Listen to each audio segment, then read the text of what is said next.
to Pixie Dust Mom. It is Amanda, and today we are talking all about Disney's Animal Kingdom.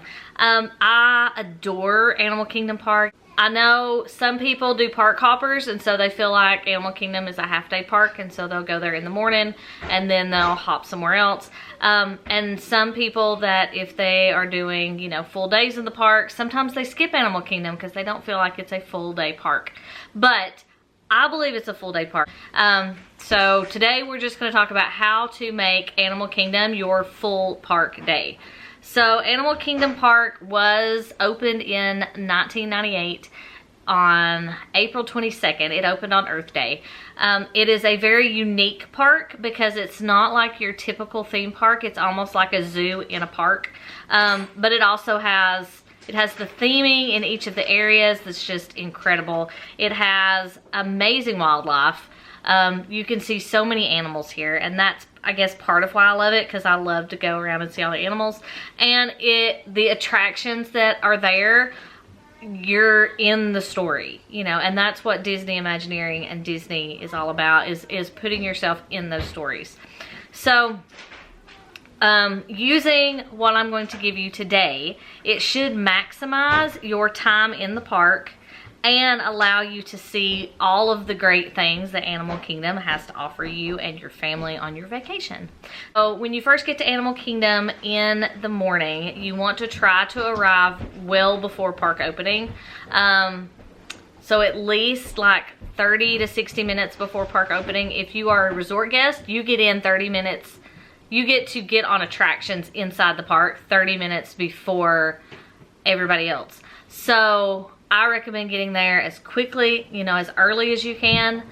And so that way you can be the first ones in line and you can rope drop more than one attraction. So if you're really trying to get to Flight of Passage or Navi River, those lines can get really long during the day. So if you could be in the front, towards the front of one of those lines, then you probably have, especially Flight of Passage, then you probably have a good chance of getting off of that one and jumping into like Navi River's line and not having to wait too long.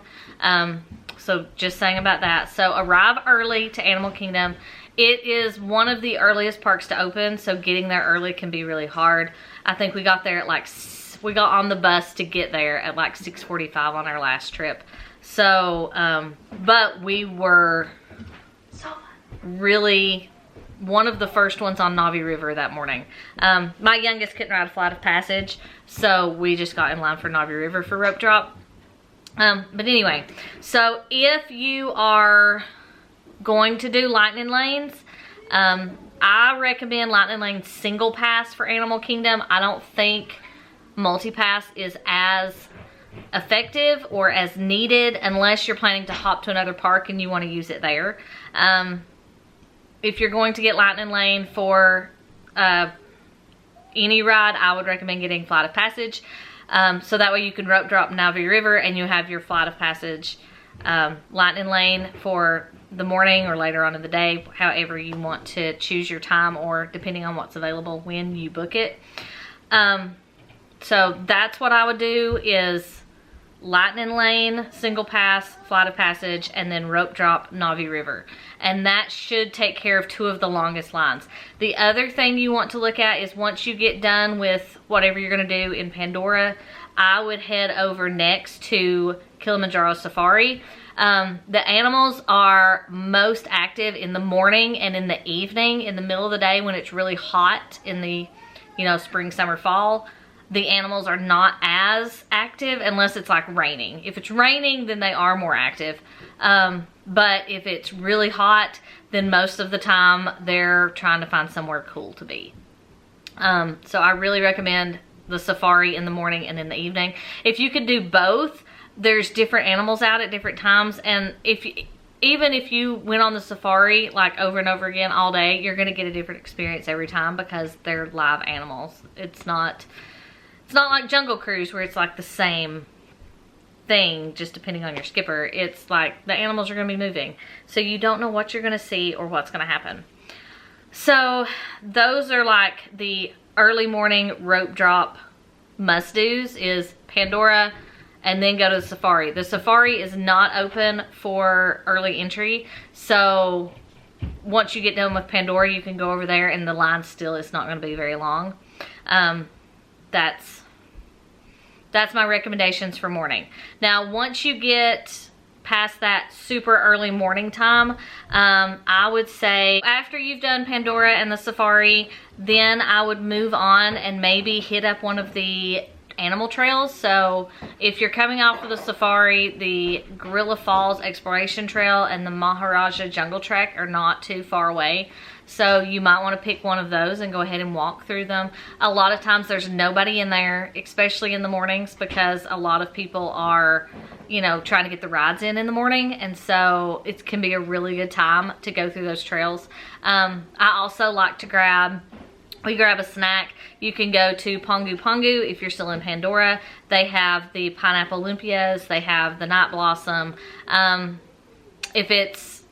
They've got a big pretzel with cheese, and it is fantastic. I know at one point they had like French toast sticks in the mornings. I don't know if they still have those or not. It just depends on when you're watching this, I guess. But they used to have French toast sticks there. So that was a good like snacky breakfast kind of thing.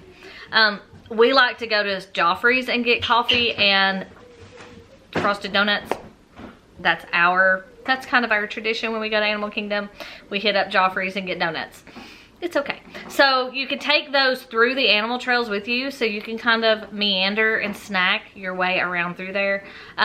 Keep in mind that plastic straws are not allowed in Animal Kingdom Park. If they give you straws, they're gonna basically be the paper straws or the recycled straws, which are a little better than the paper straws. But we bring either reusable like silicone or stainless straws, and we just reuse them. So if you really don't like paper straws or anything like that, bring your own straws. Do not bring disposable straws though. Bring reusable straws.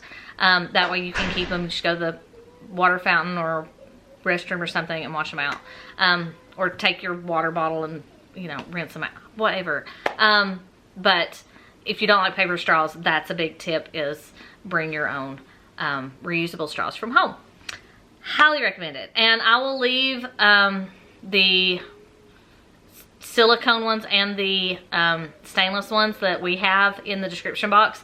They're travel. They both kinds come with a little pouch or a tube that has a little hook that hooks onto your backpack, so that way, you know, you can just hang them off your backpack and they're easily accessible and you're not going to lose them.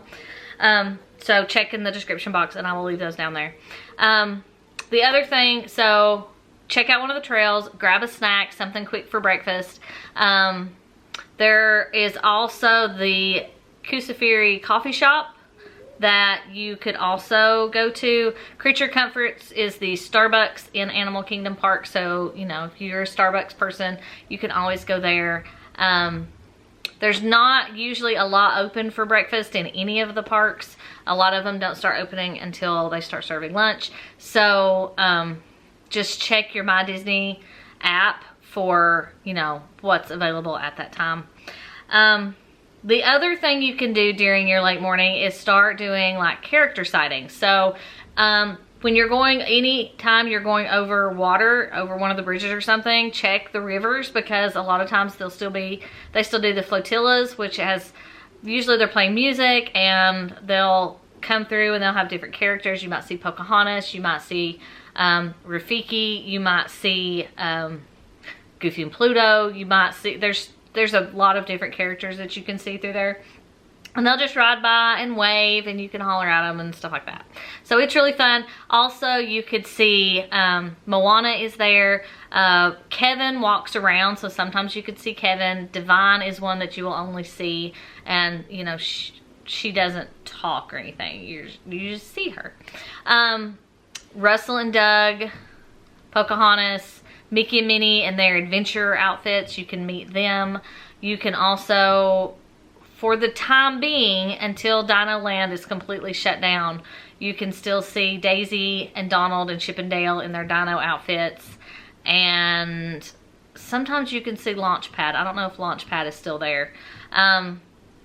So those are some character things that you can do if you want to check out any of the character meet and greets.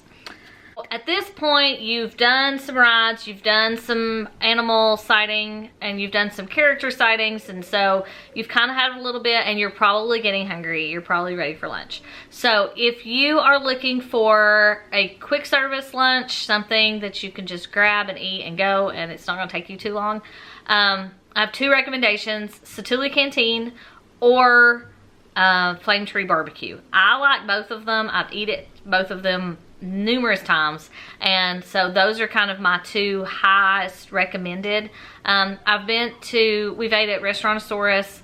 I just don't know how long it's going to be open, so that's why I'm trying to give you others that I know is going to be there for a while. We also like, if you're looking for a table service meal, Tusker House is a character meal. You go to Tusker House, it is a buffet style character meal. It has Donald and his friends, which include Goofy, Daisy, and Mickey. So it's a good variety of food. I personally like to go there for breakfast because I have super picky eaters and they'll eat breakfast food. But you can go to Tusker House for lunch, and it has a great assortment of options. Even for picky eaters, you'll find something for them to eat. So fantastic if you want a character meal. If you want something different, I personally love Yak and Yeti. Yak and Yeti is our kind of family favorite. We always go there when we go to Animal Kingdom, at least once during every trip. So I highly recommend Yak and Yeti. Those are my top 2 recommendations, is Tusker House and Yak and Yeti. I think those are your best options in the park. There are other options, and I'm not saying the others aren't great, but those, if I'm recommending, those are the ones I'm going to recommend to you. So after you've eaten and you're full and you are like, okay, I'm ready to seize the day again, catch a show. So there's 2 big shows. Well, there's multiple shows, but the 2 like big shows are Festival of the Lion King and Finding Nemo, Big Blue and Beyond. Finding Nemo has been remade from the original Finding Nemo show that was there years ago. And then Festival of the Lion King is my absolute favorite. Highly recommend. If you've never been to Festival of the Lion King, it's one you really need to go to. It's incredible. It's absolutely incredible. So highly recommend.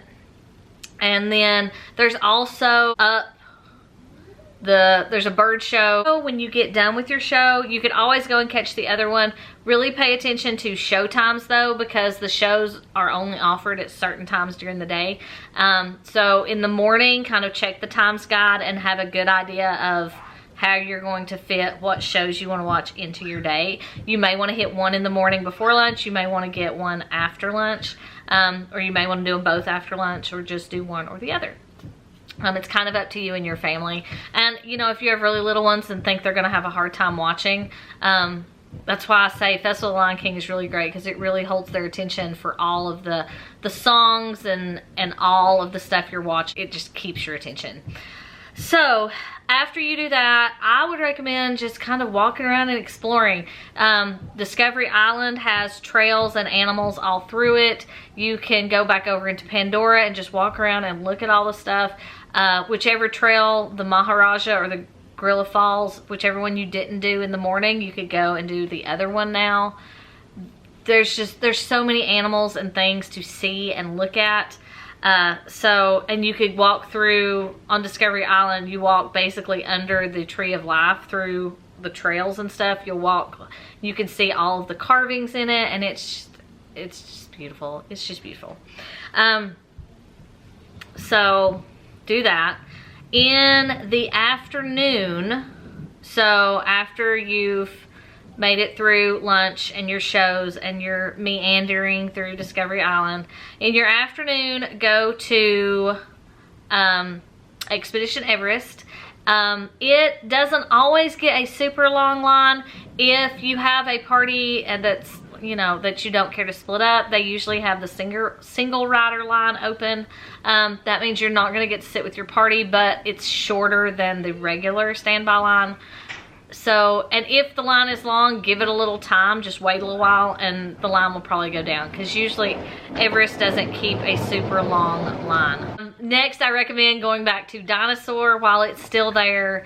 Go try out it. It's super fun, and it does have Everest and Dinosaur both have height requirements, so you'll have to check on those. If you've got smaller kiddos in your party, they might not be able to ride those, or they might not want to.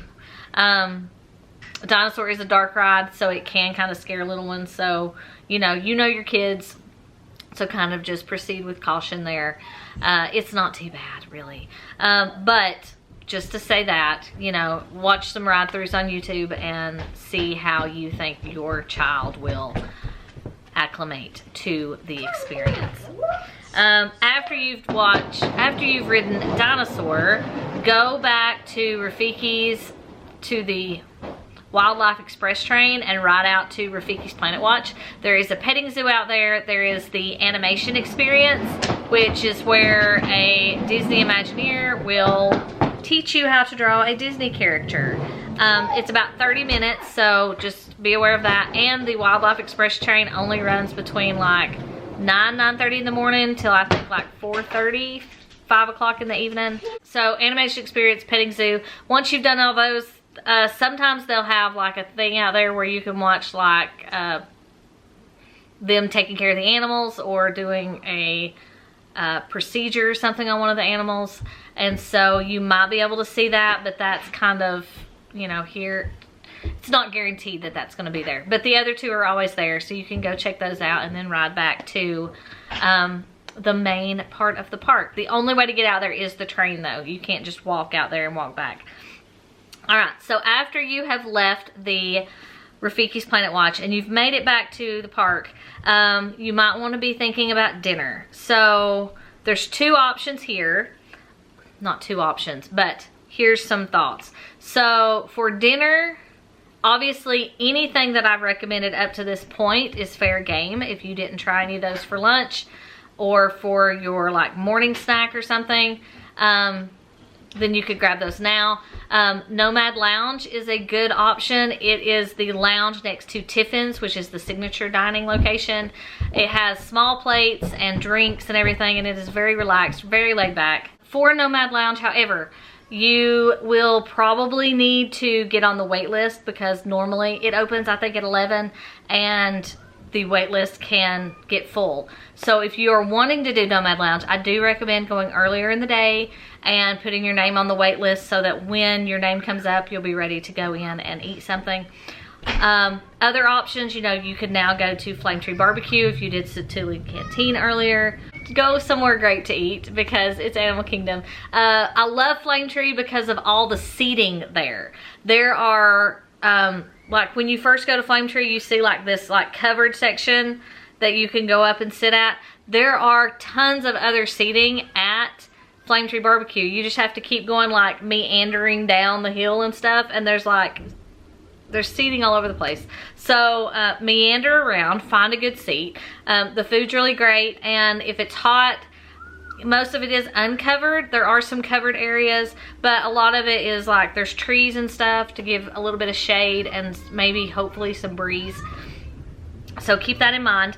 After you've eaten dinner, depending on what time of year you are there, if it gets dark while you're in the park, go to Pandora before you leave and see everything lit up.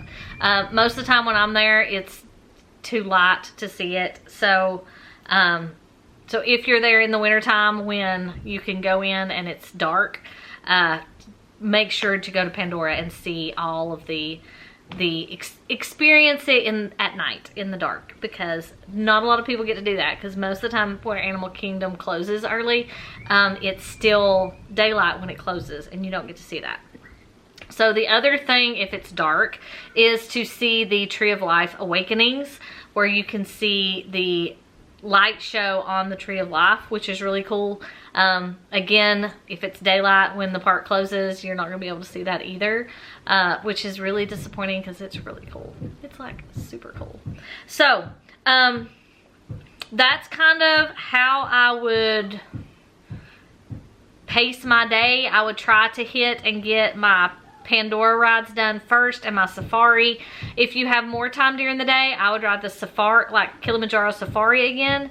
I would go see if I could ride a Pandora ride again. If there's anything that you really enjoy that you want to experience again, if there's any, most of the time the characters kind of quit earlier in the evening, so if you want to do any of those, make sure you catch them before they quit, and the shows quit pretty early. You can still do the animal trails. If you have small kids, here's a big one. Not just small kids, like elementary age, preteen age, you know, anything like that. They have a program called Wilderness Explorers, and they're set up throughout the parks, and there is a like a booklet that they get, and they can go around to all the different stations, and they teach them a lesson about something. You know, it could be about fossils, it could be about a certain animal, it could be about, you know, conservation, it could be, it's just all kinds of different things. And for everything they do, there's like a task that they have to complete, and then they get a sticker to go in their thing. And so, and you can use these, like if you go to Disney, you know, every year, every other year, whatever, you can keep these booklets and then bring them back the next time and just continue on to till they fill up the whole book. So if you're there all day, you could knock out quite a bit of the booklet with them, and that's kind of a keepsake that they get to keep and say, hey, look, you know, this is what I did at Animal Kingdom. And if you're at a school district that requires like something educational for excused absences, you could use that for your educational, you know, they could turn that in at school and say, you know, I learned all this while I was at Animal Kingdom, which is huge, right? This is coming from a teacher. I look for the educational aspects and things because I do pull my kids out of school, but I feel like, you know, they're learning things outside of the classroom as much as they're learning things inside the classroom. So I feel like experiences are very important, especially at their age. So anyway, all right, so bonus tips while you're in the parks: stay hydrated, wear comfortable clothing. There is nothing worse than getting dehydrated at Disney. Last year's trip, I didn't drink enough on my first day, and I felt awful for like 2 days after, and I had no energy, and it was horrible. It's because I didn't drink enough. So make sure you are drinking throughout the day and you're not getting yourself dehydrated, and you're gonna run yourself down really quick. The other thing, wear comfortable clothes. Don't wear shoes that are uncomfortable. Don't wear clothing that's uncomfortable and you're constantly having to fix it. If it's gonna be super hot, prepare for that. If it's gonna be super cold, prepare for that. I've been there and I've absolutely burned up. And so we're going in July this year, and I've never been in July before. So I'm trying to prepare myself for the heat and find outfits for me and my kids that we can survive in the summer heat of Florida. That's all I'm gonna say. Yeah, just prepare, be comfortable, wear comfortable clothes. Don't wear the big frou-frou dress to look cute, because it may not be the most comfortable thing to wear. Just saying. Just saying. It may be, and that's you. You do you, but just remember that everybody in your family needs to be comfortable too. So just keep that in mind. It makes everybody happier. People get cranky when they get uncomfortable. Use mobile order when you're ordering at any quick service location. If it has the mobile order option, I would recommend using it. If, you know, as long as there's a time available for when you want to eat. If you're ready to eat and the time available is in an hour, just stand in line and get your food. But when available and when it's convenient, use the mobile order feature on the My Disney Experience app.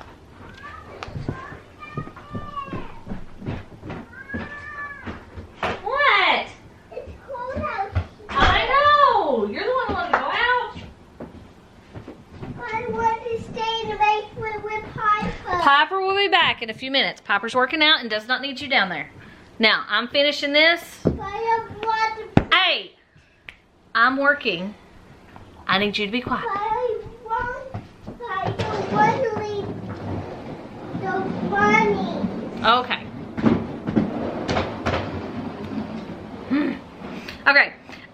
Number 3, get your pictures. So even if you don't have Memory Maker or PhotoPass or anything like that, take the pictures of all the things. Take the pictures of your family, take the pictures of your friends. If you want to stand in line for a PhotoPass photographer, but you don't have Memory Maker, they will take a picture with your phone or with your camera. They don't care a bit. You don't have to have Memory Maker to use those photographers. Just stand in line and say, hey, will you take a picture with my phone? And they're 99% of the time, they're more than happy to. So just keep that in mind. Don't be afraid. And then the last one, if you're going at a really crowded time of year and you're on a time crunch and you really don't want to wait in line, just buy the Lightning Lane Multipass. Sometimes you just got to bite the bullet and do it. And if there's just like 1 or 2 in your party, you know, I say go ahead. If it's a bigger group, obviously it's going to cost more because you've got more people to buy it for. But if you're really worried about wait times, just grab the multipass. It's fine. I do recommend the single pass for Flight of Passage just because the line for it can get super long unless you're going to be there super early to rope drop it and be in the front of that line. Because that line is like immediate. It's like no joke.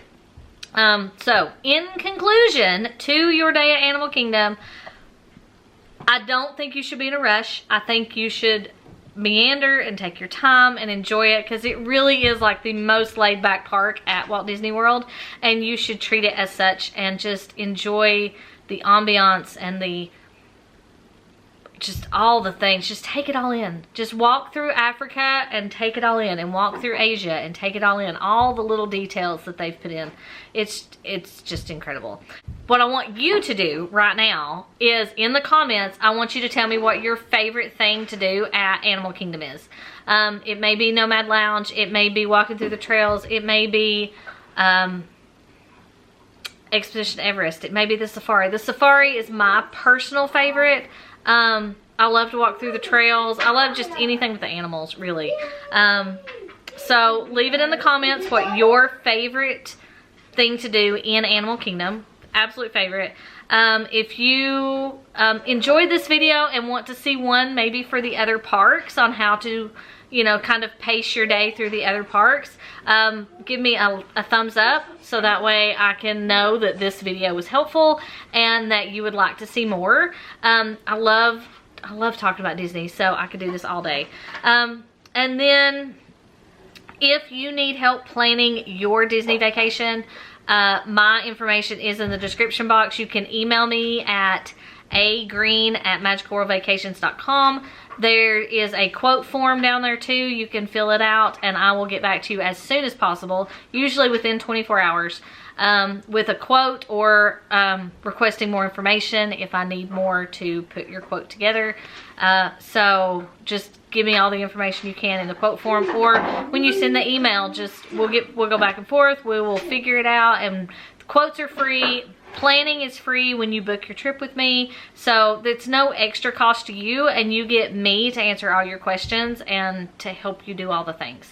So thank you so much for watching, and I hope you guys have a great day, and I wish you the best of luck and the best of times at Animal Kingdom. Bye.